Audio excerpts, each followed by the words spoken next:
No fancy intros this time because this race was epic. So just sit back, relax, because you're going to enjoy this one. You're on the left. No Punterino! Bruh. There's death behind.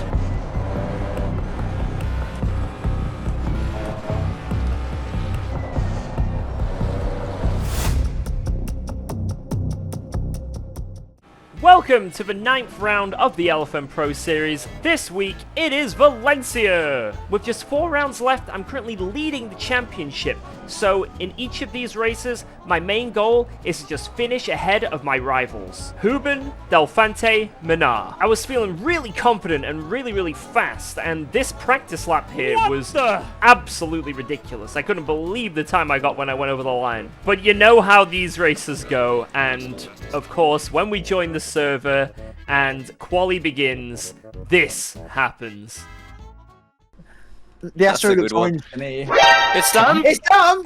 What? Oito curva. That's right, guys. It was damp to start out the qualifying session. However, no more rain was forecasted, so the track's going to consistently just dry up throughout the session, and it means that the last lap is going to be your quickest, so that is the one you want to nail. I did attempt a few laps in the more wet conditions, but it didn't go very well, as you can see right here. So after hyping myself up, I go over the line here to start my basically one and only quali lap. If I mess this up, it's over. And to be honest, this lap was pretty good. There was no major mistakes. I was just very cautious because the curbs are still wet, so if you run a tiny bit wide, you'll spin up the rears, and it's also just still really slippy. The track isn't fully optimized yet, so it's very hard to just predict how much grip you're going to have. But as we come through this last corner here, a slight slide on the exit, as you see there. The TC kicking in as well, and it means we go over the line, and we're going to be starting this race from 6th position, and crucially, behind 2 of our main championship rivals.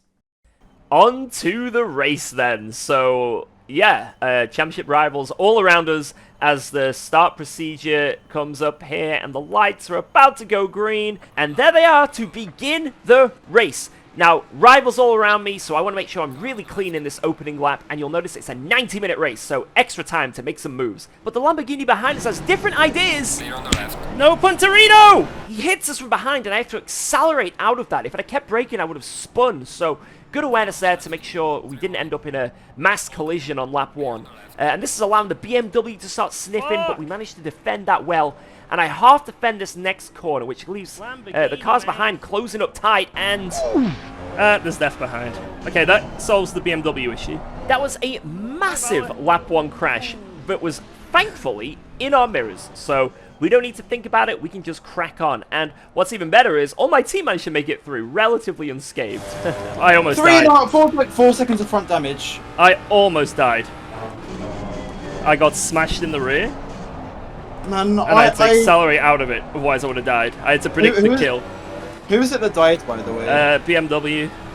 I think the Lambo behind was absolutely just sending it. And he, like you say, hit me, and then coming out of that corner, he then hit the... Yeah, I nearly got killed at turn 2, but got through clean.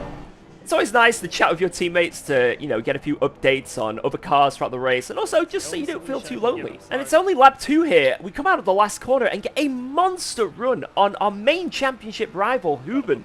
Now, I don't think I'm going to be able to make a send into turn 1 here. I haven't got enough of a run, so I just brake early on my marks. He over-defends and he just runs wide. So that allows me to get the cutback up the inside, into the hairpin, laid on the brakes, and there you go. That was a solid move. A little bit of a touch on the exit, but nothing too serious, and just making sure he doesn't go for an ascend into the next corner. We defend slightly, but the move is done, and now we're on to our next championship rival. This is an insane start to the race. And after only 3 or 4 more laps, I'm noticing that I really do have the pace. I've managed to catch up to Delfante very quick here, and coming into the last corner, I really laid on the brakes, and to be honest, I think a little bit of both. I was late on the brakes, he was a bit early. Either way, means I'm right on the back of him coming into this straight, and this car is a missile, as you're about to see here. This is just insane.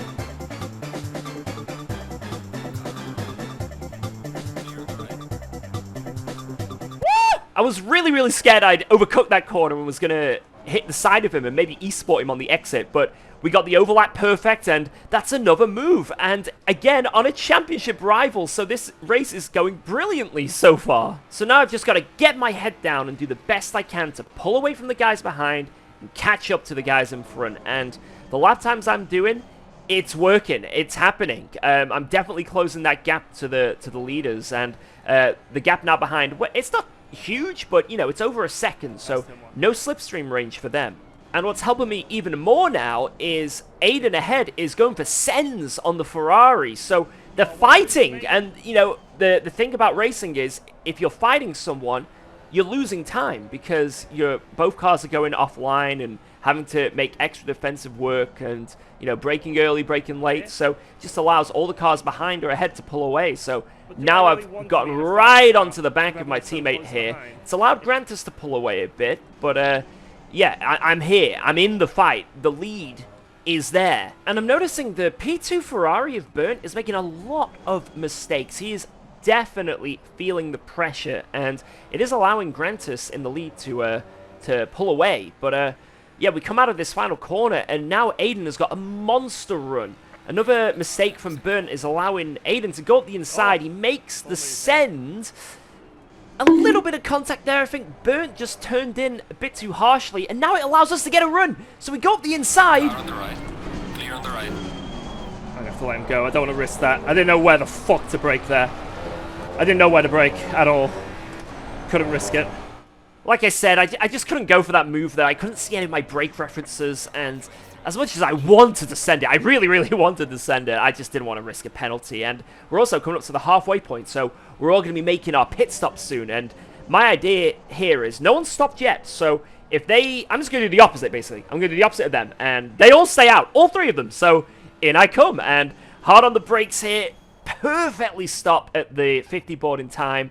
Make a really nice stop on the box as well, straight up, and yeah, I've got to absolutely send it on this outlap. I hate the undercut strategy, and that's what we're doing. So yeah, I'm hoping it goes well. And also, this pit exit is very challenging. You got to stay within these white lines, and you know, it's really tight. You can run the Astra on the exit, but yeah, it's really tight there. So a lot of times to be saved there by doing that correctly, and it seems like it is going to pay off, because look!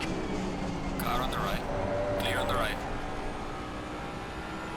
We just got the undercut to work in LFM Pro Series. Oh my god. We managed to jump Walsingham, my teammate, and Burnt in the Ferrari, and now we're in P2. The leader is right there. So, you know, I haven't won yet this season. I may be currently leading the championship, but the race win has just not happened, so I'm so hungry for this.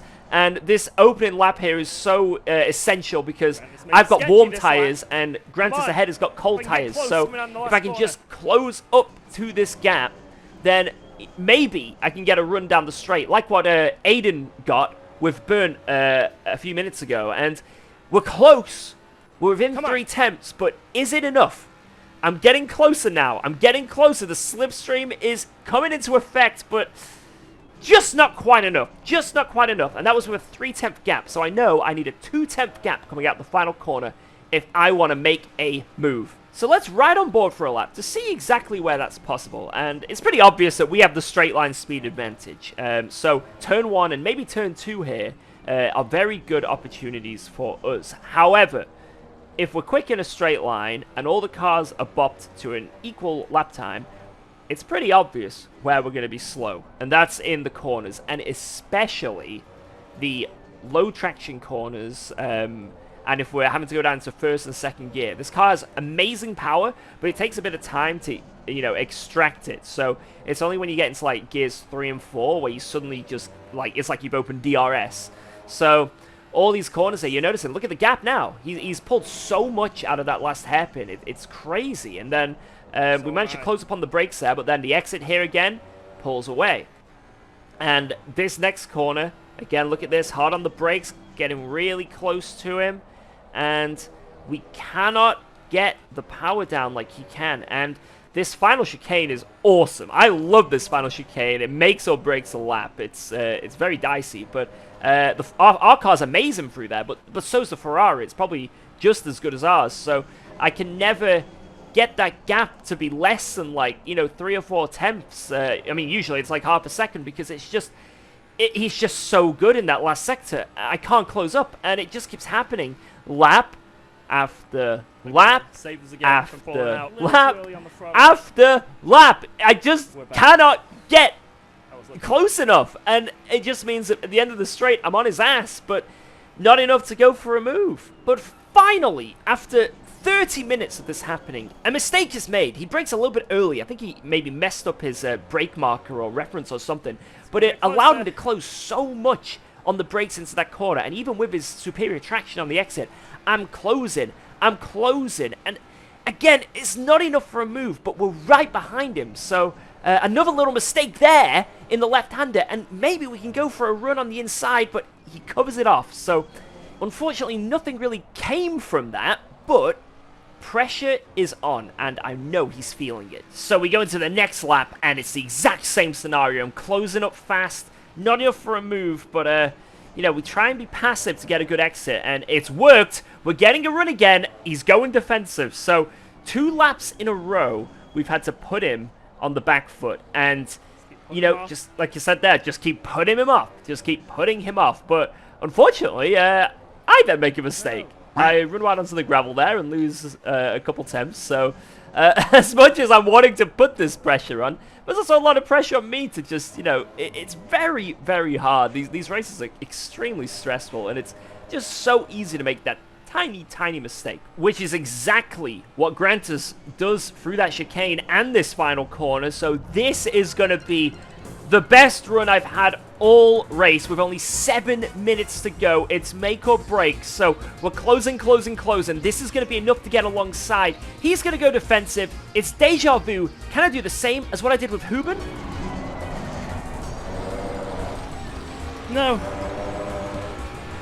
That was some really intelligent defending from Grantis there. He knew I was going to go for that cutback, and he just kept the inside line for the whole corner, so he blocked it off. And, you know, hindsight, I could have just run it around the whole outside and probably made the move, but, you know, it's these battles are hard. It's like a game of chess, and he played the perfect move there, so hats off to him. So now the pressure is coming back to me. Only 3 minutes to go, and, you know, it's just not happening, unfortunately. I can't get close enough. He's just got such good exits, and he's driving so well. So, you know, I'm doing everything I can, but the clock's ticking down, and we're not going to get that extra lap either. So it dawns on me that this is the final lap. So I'm going to go full send into this final chicane, absolutely send it over these curbs, and end up getting our final track limit warning. So you can't say I didn't try, guys. I really gave it a good effort, but Grantis just drove fantastically. But you know what? From P6, I'll take this one. I just got to go the biggest send ever. It is what it is. Awesome race. Wow. P2. Great stuff, Grantis. Aiden, you beast. Oh, wow. That was a race, man. Oh, it's a shame we couldn't get that final overtake done, but for the championship, that's massive. Wow. Oh, man, it does hurt that we lost another potential win in the LFM Pro Series, but yo, let's think about this long term. For the championship, this was huge. We overtook 2 of our main rivals and managed to pull valuable points on them, so now we are over 250 points ahead of second place. Next round, we're going to be heading to Imola, and I have a really good track record there. I've managed to win the last 2 LFM Pro Series races from the previous season and the season before, so, you know, it's looking good, man. It's looking really good. I can't believe we're in the position we are in this championship, so I'm going to do the best I can, and if we can get another good score, who knows, man? It could be our season. I don't want to speak too soon, but it's just insane. So thank you all so much for watching so far. Make sure you don't miss next week. It's going to be absolutely crazy. So I'll catch you guys there. Thank you so much for watching, and I'll see you on the next one. Bye-bye.